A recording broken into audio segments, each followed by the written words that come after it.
Hello अस्सलाम वालेकुम। उम्मीद है आप लोग खैरियत से होंगे। चले मैं आज आपके लिए लाई हूँ हंटर बीफ। आजकल बकरीद अभी गुजरी है तो सभी के पास गोश्त होगा, और वो गोश्त के इतने बड़े बड़े पार्चे होते हैं तो समझ में नहीं आता उसका क्या पकाएं। तो चले हम बनाते हैं आज हंटर बीफ। तो ये आप लोग देख रहे होंगे, मैंने बनाया है, शुरू में ही मैंने दिखा दिया है। और ये मैं कट लगा रही हूँ, तो आप लोग भी इसी तरह से लगाइएगा। ये देखें, ये बहुत बेहतरीन गोश्त बना था और बहुत गला हुआ था।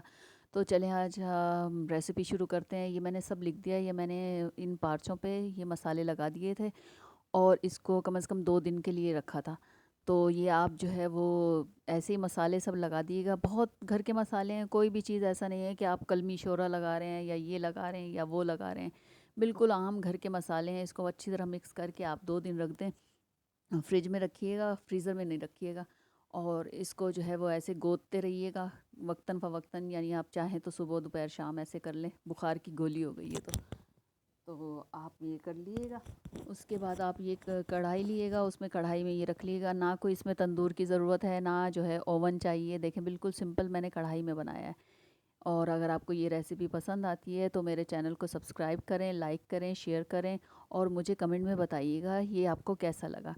और ये देख लें, थोड़ी सी भाप आ गई है। भाई क्या करें, कैमरा हाथ में पकड़ा हुआ था तो इसलिए थोड़ी सी भाप आ गई। तो ये देखें, ये पानी इसका अपना है, मैंने पानी बिल्कुल नहीं डाला। ये गोश्त का पानी है, ये खुश्क हो गया है। और ये देखें, ये बहुत अच्छी तरह गल गया है। आप लोग भी बहुत अच्छी तरह गलाइएगा। वैसे तो कच्चा पपीता लगा हुआ है तो उससे अच्छा गल जाता है। चलें, ये अब जो है बिल्कुल पानी खुश्क हो चुका है। अब इसमें मैंने थोड़ा सा ऑयल डाला है। थोड़ा सा ऑयल डाल के इसको भून लें ताकि कच्चे मसाले की नहीं आए। और आप इसको जो है पसंद ज़रूर करेंगी तो मुझे बताइएगा आपको ये कैसा लगा। आज बहुत दिनों बाद मैंने वॉइस ओवर किया है। तो चलें, ठीक है, ओके, अपना ख़्याल रखिएगा। अल्लाह हाफिज़, बाय बाय।